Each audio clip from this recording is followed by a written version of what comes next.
Andrew and Kelly, and they're with the Swing Shift Sideshow. All right, guys, I have a couple questions.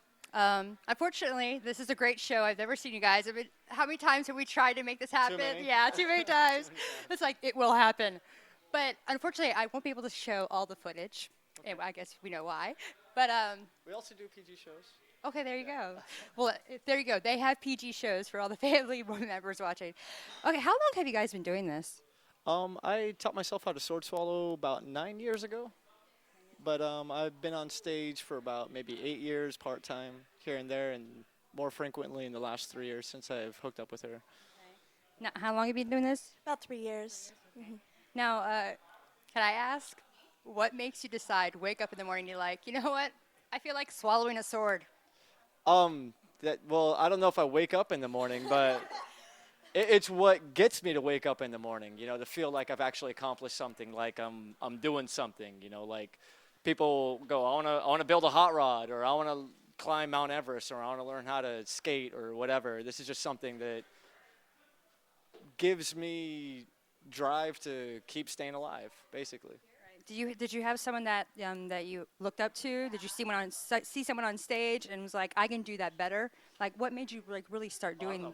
I don't know about better, but as I learn more, I've gotten ways to get better. But I had some inspiration when I was younger. Zamora the Torture King has been performing here in America for a long time, and the Enigma. He's tattooed head to toe, puzzle pieces. He's all blue. He gave me.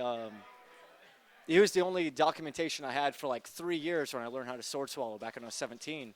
He's the only documentation I had about sword swallowing. So those are my two inspirations.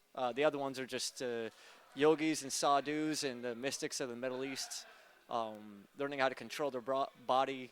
There's still more things I want to learn how to do about body control, and when I learn how to do these skills, I try to make them entertaining so I can put them on stage. But overall, everything I do is from my own experience. Right on. Now, how do you come up with your ideas, your little tricks, or however you want to call them?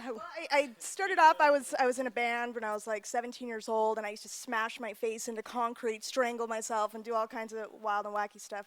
But it kind of turned into doing sideshow and other performance when I met Andrew, and it wasn't so destructive anymore. It was more, it takes time and practice to be able to do the stuff that we do, and we find, I find inspiration especially from Thai women.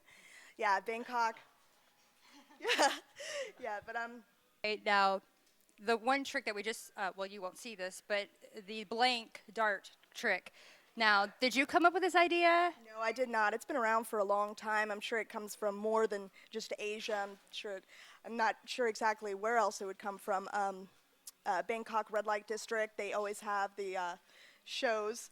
And and Mexico too. They also have shows.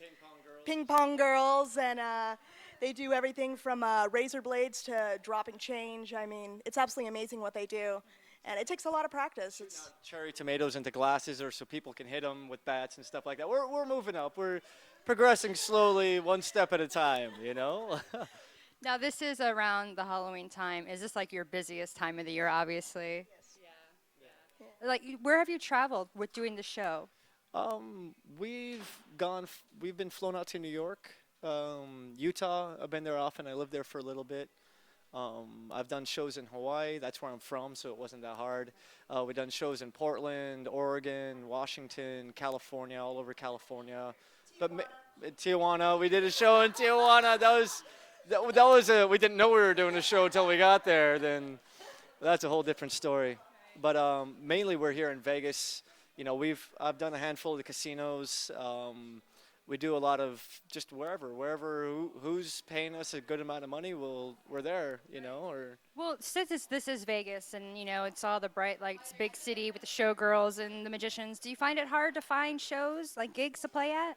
Actually, yeah, you'd think that, like Sin City, like this big crazy thing, but they want some cheese, so like you got to do sideshow to like Frank Sinatra and then like put on some glitter and then put the skewer through your arm. It's for a lot of the crowds, it's got to be like the 60 plus crowd, so you got to connect with them a little bit. So a lot of times when we'll do casinos or whatnot, where there's an older generation, we'll dress up, with the roller derby hat, and she'll look more like the classic sideshow, back in the carnival. So we dress up to different themes to make it more palatable for our audience. Now, have you ever had someone just could not bear to watch the show anymore and just had to leave, like from being sick? People have fainted. People just would leave like right away. Like before we would even do any of the real intense stuff. I mean, they were like, "That's it. We're walking away." Yeah. But you know what? That doesn't stop you. That gives you more adrenaline to keep going. I want to stay and watch. We're here to entertain. We're not here to, Well, sometimes we are here to discuss people. Here I sit all alone.